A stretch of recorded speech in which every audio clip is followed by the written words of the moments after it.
Hey guys, my name is Boris Revson, a co-host of the Blockchain Brief. Every episode, we interview innovators and founders in the blockchain and crypto space. Today, I am excited to have Alan Curtis, the CEO and founder of Radar Relay. Radar Relay is the largest relayer for the 0x protocol and is well known among traders for its clean user experience and rising popularity. Alan, great to have you on the Blockchain Brief. Yeah, thanks, Boris. Excited to be here. Great. So let's start off basic. Would you mind introducing yourself and giving just a quick background on you and the founding team? Sure. Yeah, happy to do that. I'm here in the Radar bunker here in Colorado, Colorado-based company. My background, not a trader nor an engineer, actually an operator. So my previous life, pre-crypto, was at a tech incubator here in Colorado called Innisphere. I was there for 3 years, helping smart people get their products to market, raise money, IP, basically product focused. And so I was there for a while, and it turns out I'm not the best backseat driver, and I wanted to build something myself. And so a friend of mine, Mike, who's our current CTO, we built a company a few years ago and we sold that. And then we got the band back together here for Radar. So the genesis of Radar is really you can think of us more as a holding company than a specific product company.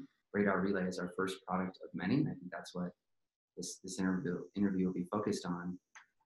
But it is critical to mention that there's more than just me here, right? We have 25 going on 30 people pretty quickly. So in interest of time, hopefully I can talk about some of our key employees throughout the interview.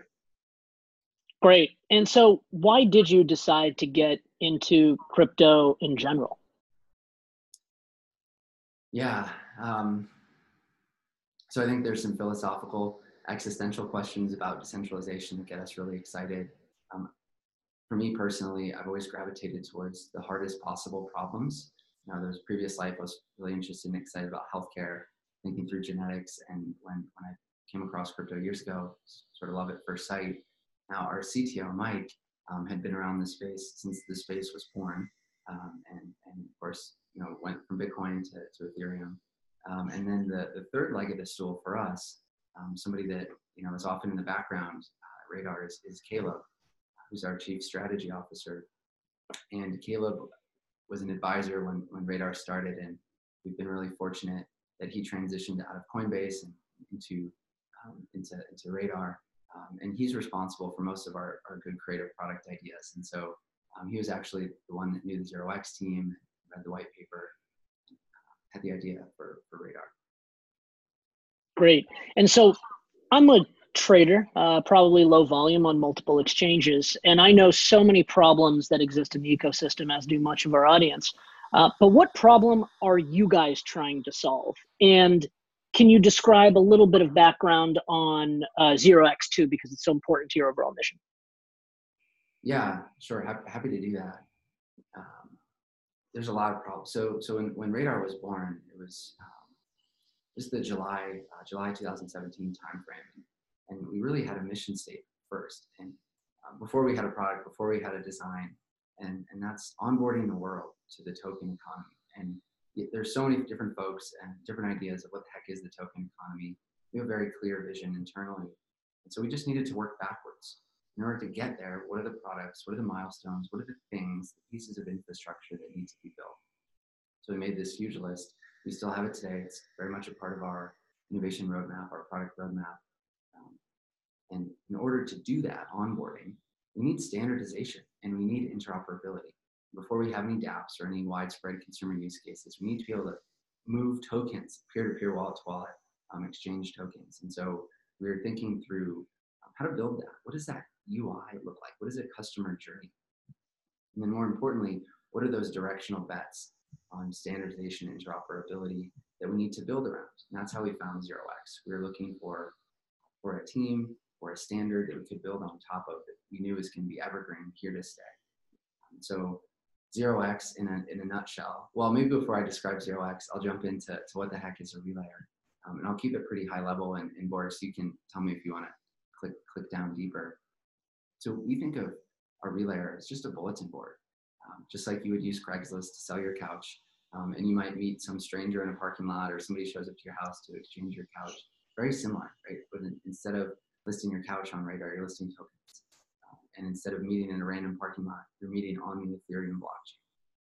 And you know, the 0x protocol, what we're leveraging to get that off-chain or that on-chain settlement done is 0x, which is just a messaging protocol, order schema, order parameters, what token do you want to buy, how much of it, expiration time, and then a series of smart contracts or the piping that those orders go through to settle peer-to-peer.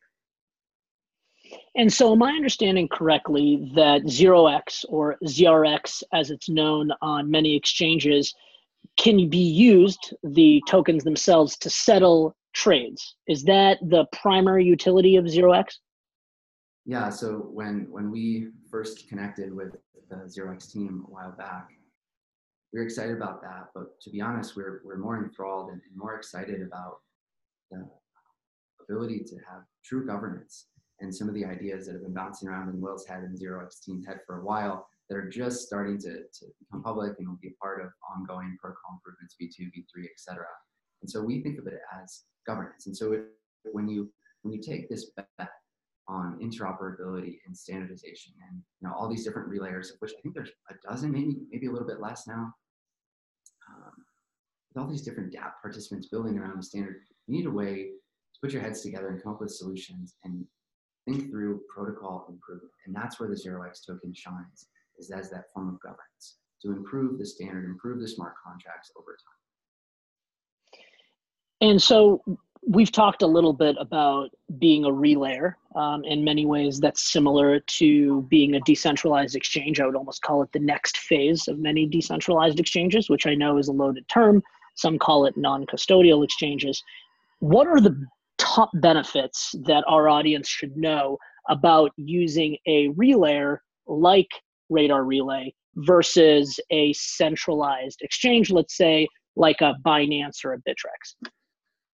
Sure. Yeah, I'm actually really glad you brought this up.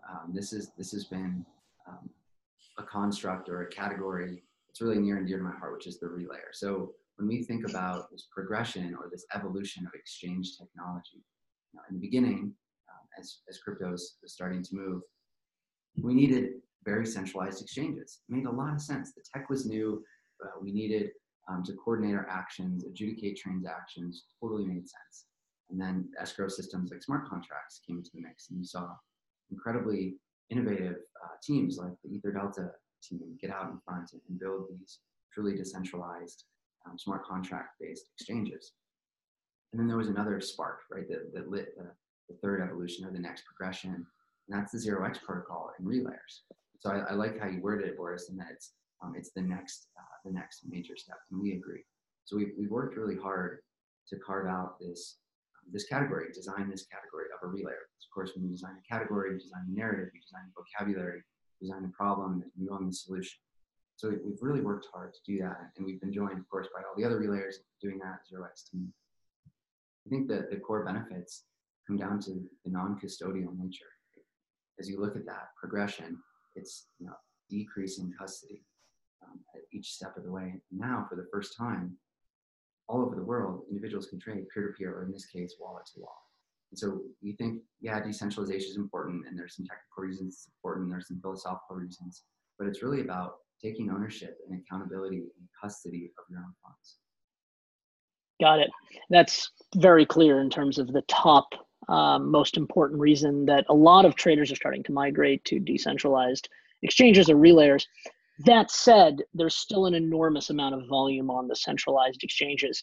Can you speak a little bit about how you see the evolution of that volume, which obviously is important for liquidity, moving over to different types of exchanges like maybe relayers? Sure, yeah, and to be clear, our business model is the same, right? Whether it's a centralized, decentralized exchange or a relayer, the majority of companies are taking haircuts and transaction fees off of each trade. And so as we think about volume, we think it just like education is going to take time, and user experience is going to take time, and protocols improvements are going to take time. So is liquidity.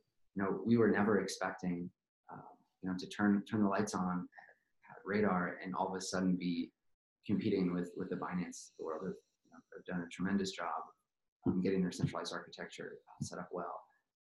And so to be candid, we're actually radically surpassing our volume goals, our liquidity goals over the last 2 quarters. So how do we think about that? Well, one part of the equation is retail traders, so creating the best possible user interface we can. And the only way to do that is getting users to give us feedback. And so I feel like we're starting to crack the code on how to do that. And if you've been following along with our progress as a retail user, you'll see our onboarding is getting better. There's more pairs, tighter spreads, that kind of thing. But the second part of that equation is automated traders. And this is where I'm spending most of my time in 2018 is finding these guys, doing education and stewardship, helping them learn how to use our API and get trading on Radar. This is automated trading, algorithms, or bots, arbitrage, all that fun stuff. And that's the bigger challenge. And that's going to take a while because on the centralized exchanges, there's still great trading opportunities. And so we think about, from a sales perspective or convincing or telling the narrative, right? The one piece that speaks for itself is the non-custodial nature. So some of these large automated traders or even some of the institutional traders have a hard time swallowing the pill of operational risk, right? Putting all their funds on the exchange. And so that sales narrative speaks for itself. And then second, as you start thinking about relayers and you start thinking about the 0x protocol, you start to see lending opportunities and derivative opportunities and stable coins and global order books. And so the more innovative automated traders see what's coming around the corner and they want to be first. And so the first 20 or so automated traders that have built bots on Radar and are having a field day, are taking a directional bet on where this space is going. I think it's going to serve them really well as the space evolves. Great. And so you spent a little bit of time talking about these market makers, the algorithmic traders, those that bring a lot of liquidity to any market. To my knowledge, Ethereum has some current scalability issues, right? There's some certain limit of transactions per second. Is there a clever way that Radar Relay and or 0x handle the sort of off and on blockchain trading that allows you to support these really high frequency traders? Yeah, the high frequency trading question. It's one that we get, each time we talk to automated traders. So 2 things. So first and foremost, we have both 0x and Radar have R&D aspects of our team. So for example, we have Caleb, I mentioned earlier. He leads our strategy team. We have an R&D director, and we spend as much time as we can trying to soak in all the creative cross-chain scalability, sidechain, any solution that's popped up in a meetup or published a white paper. We're consuming that. And there's no way we're going to find that solution, find that answer unless we're consuming and having as wide of an aperture, wide of a funnel as possible. And then second, we look to some of the great work that's being done already at the Ethereum Foundation or through some of the Ethereum Foundation grants. So for example, internally right now, we're really excited about some of the progress on sharding that's being made. And of course, 0x is very much a part of that discussion. So I don't anticipate a world in the near term where we're capped out or there's, an automated trader can't use Radar because scalability can't be solved for. We're going to get there. Every conference I go to and every call I take with a new team working on sharding or sidechains or scalability, it forces us to double down. And let's try to get that volume to a place where we can go neck and neck. Is volume going to get there first, or is the scalability going to get there first?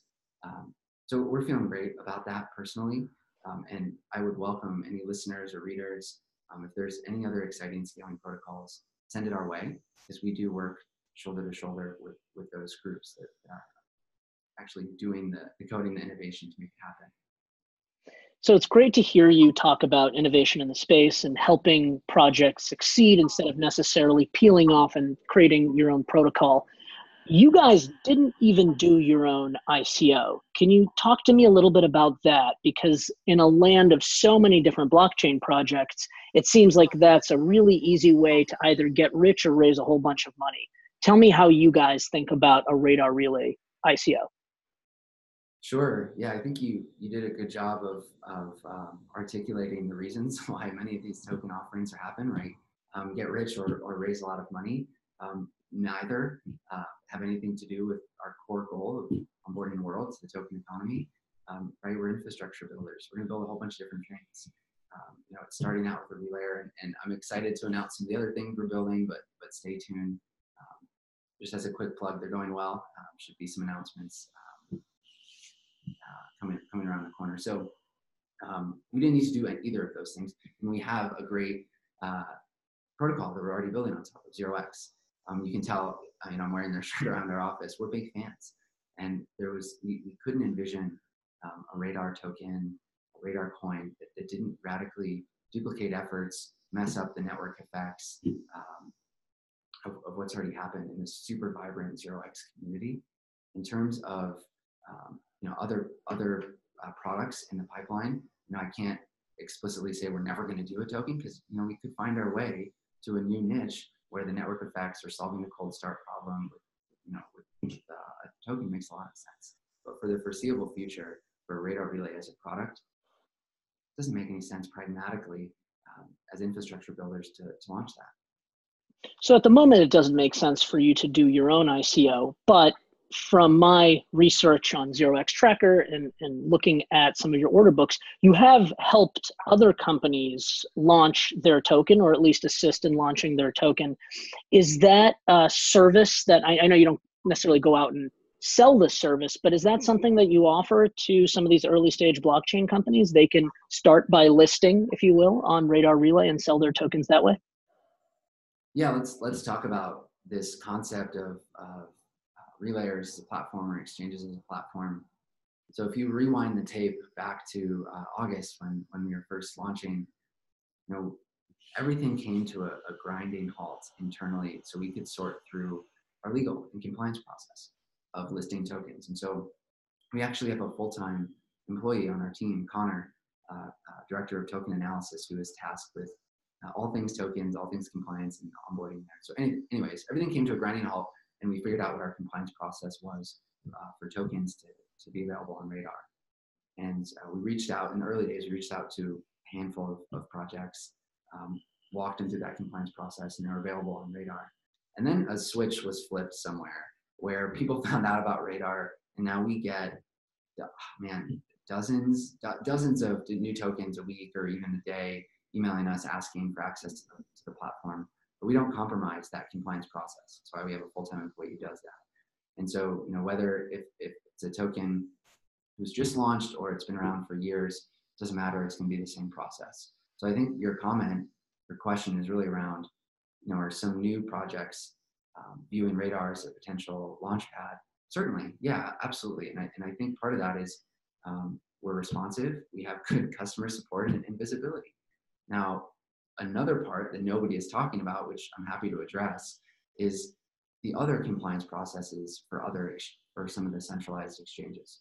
So it's not uncommon today, if you're a token issuer, to knock on the door of one of these bigger exchanges and see $1, $2, $3 million listing fees and compliance fees and deposits of escrow, depositing funds, and if there's certain levels of ROI on the token when it's first released, you get some of that money back.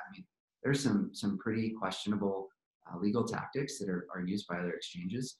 So I think that one of the reasons why we have over 100 tokens on the platform today is a combination of those two things, right? We're available, we're easy to get a hold of, and we don't charge you an arm and a leg. We have a real process. It's not nepotism based or who do you know at Radar. And so, when we think about our volume growth, which has been pretty meteoric, and some of our success, a lot of that is because we're building relationships with these issuers. So then they chat with their community and they welcome us into that community. So I hope that, Boris, do you feel like that answered some of your questions there? Yeah, that was great. So I think you guys are based in Denver, and I know that Denver is an up and coming blockchain community like Boston, where we're based. I'm curious just to hear about what's happening in Denver. Are there a lot of conferences, a lot of events? Do you spend your time with those events? Do you travel a lot? What's your sort of personal story when it comes to evangelizing Radar Relay? Sure. Yeah. So we're here in the bunker in Fort Collins, actually, which is an hour north of Denver. But we're moving to Denver just in the next month. It's our hub of operations. We are centralizing. We are centralizing a decentralized team to Denver very shortly. And in terms of what's going on in the state, you're right. It's a hotbed. It's I think we can give Eric Voorhees at Shapeshift a lot of the credit for planting a flag in Colorado and having some of the Shapeshift team here. And of course, that's had these compounding effects, and you've seen Salt Lending pop up, and some of the Zcash team is here, and Ideas by Nature. So there is a small, tight-knit group that's forming. We were really fortunate to host ETH Denver just a few months or weeks, I don't know, and I guess it was a few months ago. And so what do we do about it? We're just starting to pop our heads out and start attending these events, sponsored events. First, we haven't done that because we like to code, we like to work in the bunker and get shit done. But second, we hadn't run into any structural barriers on hiring, and now we are, right? As we're approaching, 30 people, 25, 30 people, it's time for us to actually go out and prospect and build those relationships. So our warm introductions are starting to slow down a bit. So I'm looking forward to Radar's presence in the state over the next few quarters. It'd be a lot of fun for you to come visit. Happy to give you the tour. Yeah, I'd love to do that. So as a final question to our audience, what are you hiring for? How can people get in touch? Sure, yeah. I actually wrote this down because I wanted to cover a few things. So like all companies in the crypto space, we need great engineers. I think what's unique about us is because we're leveraging 0x smart contracts, we don't have a large group of blockchain engineers internally. We just need really badass full stack engineers. We have quite a few now, but as we think about these new verticals, these new niche, these new products that we're launching, we need to populate some of those teams. And then of course, as we think about our international presence, we're looking for, let's call it, internally we're calling them Radar ambassadors, right? Country ambassadors. So, we have one in South Korea and have one in Japan, but with each new jurisdiction, we'd love to identify candidates that can help us understand the local marketing scene and local support. Boris, that's in terms of hiring. I have a few more, just like 2 or 3 things I wanted to hit on. Is now a good time? Perfect. Cool. So I touched on this earlier, but something that's really important to us is user feedback and product feedback. And if any of you were unfortunate enough to use our first beta September 2nd, way back when, you'll notice that there's a pretty dramatic change to where we're at today. And when we come out of beta, which is here right around the corner, we're going to show the progression of our UI, progression of our API, progression, how we're thinking about this space. And what we've noticed is there's this direct correlation between your feedback as users and what we actually build. And it's, here in the bunker, it's hard, right, to pick your head up and know how are people using this. Sure, we can go into town and sit next to folks and put Radar in front of them. But ultimately, it's the Telegram engagement and the Twitter engagement and the emails saying, hey, I want a chart like this and I want this button over here. So please keep that up. And I anticipate there's going to continue to be a correlation with our product success and user feedback. And the second thing and final thing, Boris, just in interest of time, a lot of you who have used the product, have used Radar, you might wonder, hey, this UI is a little bit challenging, right? There's some new things here. There's wrapping Ethereum, there's token allowances, and I don't give custody, I don't have an account. How does this work? And why isn't Radar working harder to make it look like a centralized exchange or feel like a centralized exchange? And part of this is creating a category, and we think about it as leaning in to the pain points and leaning into these user problems, right? Because they're not going anywhere. So as we think about cross-chain support, or we think about where the crypto trading space is headed, it's headed in this direction of more autonomy and wrapping tokens. And so we're really excited to lean in, and we've created these educational posts like WETH.io and tokenallowance.io. But as I mentioned with user feedback, we need your help to lean into these pain points and help us create more elegant solutions. So those are the 2 self-promotion things: is come tell us what bugs we need to fix, and what other aspects of our onboarding we need to smooth out some of the friction with more education. Great. And how can folks contact you if they are full stack developers, ambassadors in another country, or want to provide direct user feedback? Yeah, so I'd love to be contacted directly. So you can actually just shoot me an email, Alan@radarrelay.com. Alternatively, you can hop into our Telegram. We have outreach at Radar Relay via email. Our goal is to be super responsive across all mediums right now. Right now we can do it, right? Because I think there's been like less than 30,000, 40,000 users. So of Radar today, and so we can keep that up. But yeah, don't hesitate to reach out directly, especially if you have negative, constructive feedback. I would love to hear that. Constructive feedback, wonderful. So this has been Alan Curtis from Radar Relay. We encourage everyone to go and check it out and test it out and give some user feedback. Thank you so much for doing this interview. Yeah, thanks, Boris. Looking forward to connecting again in person. I'll see you in Denver.